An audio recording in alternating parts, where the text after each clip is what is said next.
lamentablemente a muchos políticos hablar básicamente sandeces, perdón por la palabra, pero sin ninguna base científica y al parecer con argumentos sacados de la chistera. ¿Tú crees que en este momento en Panamá el tema está más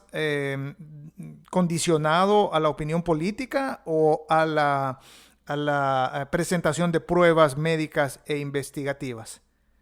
Esa pregunta me encanta y me la hicieron recientemente porque me decían, doctora, ¿qué ha pasado? Yo he tenido que dar muchísimas entrevistas en televisión, en medios, porque la gente todavía y los medios nos han apoyado muchísimo en Panamá, porque me dicen, todavía yo no pueden entender por qué no ha pasado este proyecto de ley que tiene 3 años. Y es exactamente lo que tú estás diciendo y yo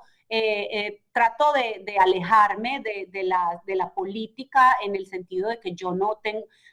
estoy ligada a ningún partido, pero sí siento que en este caso particular es un tema más político o de voluntad política que un tema de credibilidad, porque inclusive con la Facultad de Medicina hemos hecho, y yo cuando cambió este nuevo gobierno, lo primero que hice fue invitar al ministro de Salud, a la directora de Farmacias y Drogas, a todas las personas más importantes y relevantes en este tema del cannabis medicinal y en tema de salud y de legislación en Panamá, y les di unas charlas muy buenas, traje unos conferencistas de Canadá y me encargué de que vieran la evidencia científica y todo lo que tenemos de los usos y las aplicaciones terapéuticas del cannabis como medicina. Entonces, no es un tema ya. Al principio sí tuvimos mucho estigma y la gente creía que se iba a legalizar, era para consumir, fumar en las calles, pero hemos hecho mucha educación a través de medios escritos, prensa, radio, y finalmente yo siento que la gente, y de hecho hace poco hicieron como unas encuestas así de esas que hacen globales y se dieron cuenta que el 60%,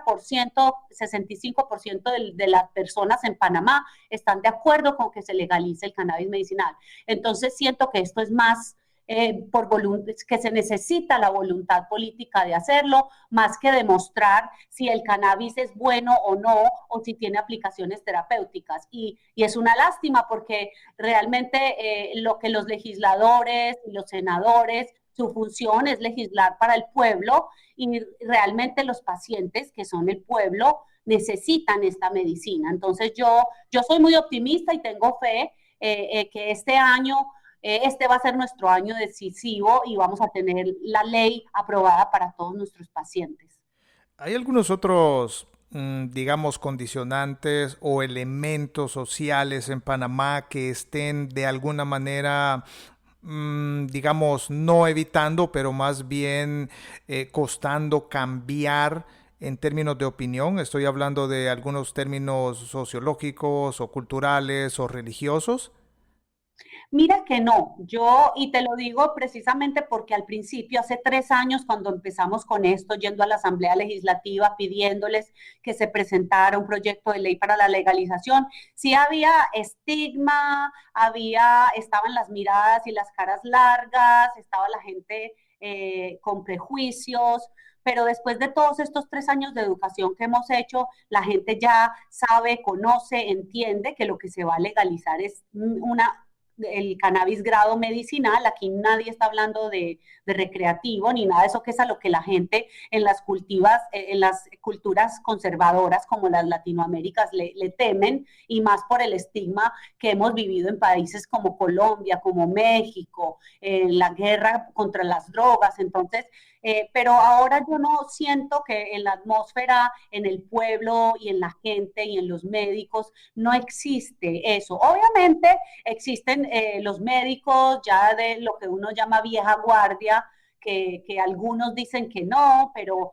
siento que la evidencia científica es un argumento indebatible. Y de hecho, cuando un médico me dice a mí, es que yo no creo en el cannabis medicinal, yo siempre les digo, es que uno cree y esto no es una religión. Creer es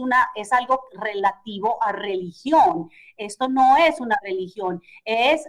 medicina basada en la evidencia. O sea, tú no crees No tienes que creer en algo, tú tienes la evidencia de que eso existe y de que eso funciona y no se trata de creer o no creer, se trata de la evidencia que tenemos y sí la tenemos. Entonces, siento que estamos en un momento que hay que seguir rompiendo todas esas barreras y todos esos estigmas, pero siento que la población en general sabe qué es lo que quiere hacer la ley y que lo que pretende es ayudar a los pacientes, disminuir el sufrimiento, mejorar la calidad de vida y siento que eso está bastante claro. Excelente, doctora. Oye, permíteme ser quizás un poquito provocativo o más bien retador para ti en las siguientes dos preguntas. El cannabis está rompiendo muchos esquemas, no solo en Latinoamérica, sino, como tú bien lo sabes, mejor que yo, alrededor del mundo. Sin embargo, no veo que las escuelas de medicina estén interesadas en promover el estudio del sistema endocannabinoide como una materia. Entonces, cuando hablamos de que el gremio médico es obviamente muy conservador, algunos piensan que muy hermético, precisamente muy celoso, ¿verdad?, de la práctica. Y cuando pensamos en las universidades, sabemos que, entre comillas, hay vacas sagradas en las universidades con muchos años de tradición que de alguna u otra manera son los que perfilan los pensum para todos los estudiantes de medicina. Eh, ¿Crees tú que están abiertas estas escuelas de medicina a una materia como el estudio del sistema endocannabinoide o cómo lo ves? Mira, particularmente como he sido profesora de la Facultad de Medicina de la Universidad de Panamá, sí veo a la Facultad de Medicina por lo menos dando conferencias académicas a estudiantes de medicina. Eso a mí me parece increíble y espectacular y muy bueno. He sido profesora también. Yo creé una diplomatura en conjunto con una universidad muy prestigiosa en Colombia que se llama la Universidad CES y creamos una diplomatura y hemos certificado ya más de 3 cohortes de médicos para entrenarlos en las aplicaciones terapéuticas del cannabis medicinal. Esta diplomatura fue creada inclusive en conjunto con el doctor Michael Dor, quien era el Senior Minister Advisor del Cannabis Unit en Israel, una persona con muchísimo conocimiento y creamos esta plataforma de educación. He sido nombrada profesora honoraria de la UNAM, que es una universidad de México, y la Asociación de Cannabis Medicinal en México, que crearon también una diplomatura. También fui profesora de una diplomatura en Perú, en conjunto con una universidad de Perú y la Asociación Peruana de Cannabis Medicinal. Y ahorita en Brasil estamos creando una plataforma de educación para médicos y personal del área de la salud que se llama Sativa Global Care, inicialmente para pacientes, para médicos y personal del área de la salud de Brasil. Entonces yo veo este fenómeno en Latinoamérica que me encanta, que las universidades están abriendo sus puertas por ahora a diplomaturas, pero pienso que ese es un paso a paso de que poco a poco se puede ir introduciendo, y ese es mi sueño, que en un futuro no muy lejano podamos tener una materia dentro del currículum o del pensum académico para los estudiantes de medicina que se hable del sistema endocannabinoide, porque a mí cuando yo estudié medicina hace 25 años, nadie me habló del sistema endocannabinoide y a raíz de que conocí el sistema endocannabinoide, el approach que yo le doy ahora a mis pacientes es completamente diferente. Entonces siento que es importante que los médicos y los estudiantes de medicina aprendan que tenemos un sistema endocannabinoide, así como tenemos sistema linfático, sistema circulatorio, y que es muy importante porque es el encargado de la homeostasis y del balance del cuerpo. Entonces hay que tenerlo en cuenta para múltiples cosas, para diagnóstico de enfermedad, para tratamiento, para interacciones con otros medicamentos. Siento que esto es un mundo muy interesante y es una planta muy interesante que nos da y nos ha dado mucho porque ha venido siendo utilizada por miles de años, inclusive antes de Cristo, y tenemos que retomar. toda esa sabiduría de nuestros ancestros y aplicarla con la tecnología que tenemos hoy, con la ciencia y con la posibilidad de hacer estudios randomizados y controlados, que son el gol estándar de la investigación para poderle dar a nuestros pacientes tratamientos basados en la evidencia científica. Muy interesante. Yo respeto mucho, obviamente, el gremio médico. Entiendo que dentro del gremio hay personas a las que se respeta muchísimo por su experiencia, por sus logros, por toda su trayectoria profesional y entiendo que eso funciona también, digo, sobre lo que aprendes y sobre lo que los nuevos médicos o más bien los jóvenes recién egresados de medicina también toman como referencia. ¿Tú crees que entre la comunidad médica hay médicos anti-cannabis o crees tú que es más bien un escepticismo? Digo esto porque yo entiendo perfectamente que un médico busca por principio el bienestar de su paciente, debe estar seguro de que lo que le administra está controlado, lo puede controlar, que no se le sale de las manos y que no tendrá un resultado más allá de lo esperado. Digo, en términos negativos o en términos de side effects o efectos contraproducentes. Pero ¿cómo evalúas tú el termómetro de la opinión profesional de los médicos? ¿Hay anti-cannabis o hay escépticos en el tema del cannabis?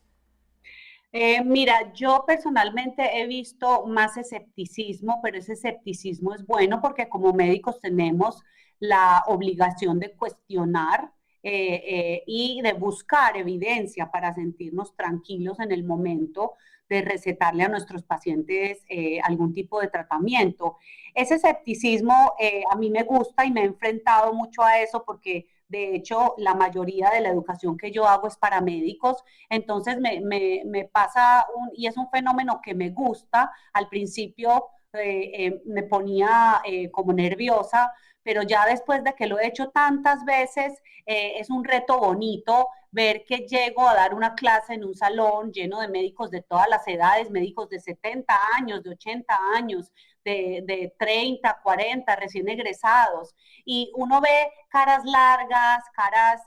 como dudosas, y después de que uno presenta toda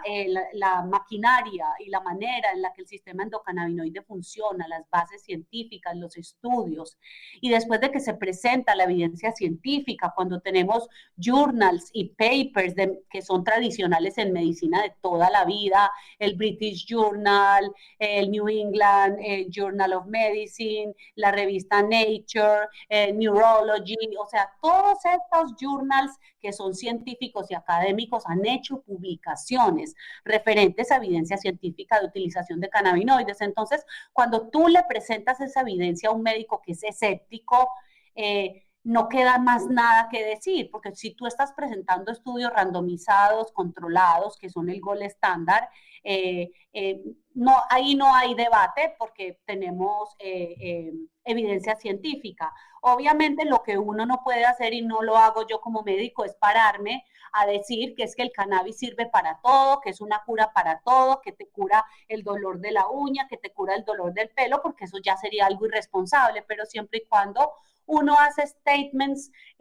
responsables y basados en la evidencia científica, yo siento que la acogida y el cambio de mentalidad en esos doctores que llegaron escépticos es muy importante y es muy satisfactorio cuando termino la clase que se me acercan estos doctores y me dicen quisiera saber más, cómo aprendo más. Es muy bonito porque ve uno que definitivamente también hay personas que no pueden abrir su mente y se quieren quedar cerradas en lo que ya conocen y no quieren poner el esfuerzo de aprender algo que era desconocido para ellos. Yo respeto eso, pero lo que yo siempre les digo a los médicos es que yo no pretendo que después de una charla o una conferencia o un curso el médico salga a recetar cannabis medicinal, pero que todos los médicos tienen la responsabilidad de conocer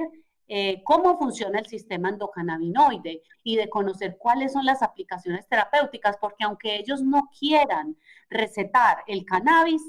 los pacientes les van a llegar a la consulta y uno como médico se tiene que educar y se tiene que entrenar para poder ayudarle al paciente. Y he visto un fenómeno muy particular y es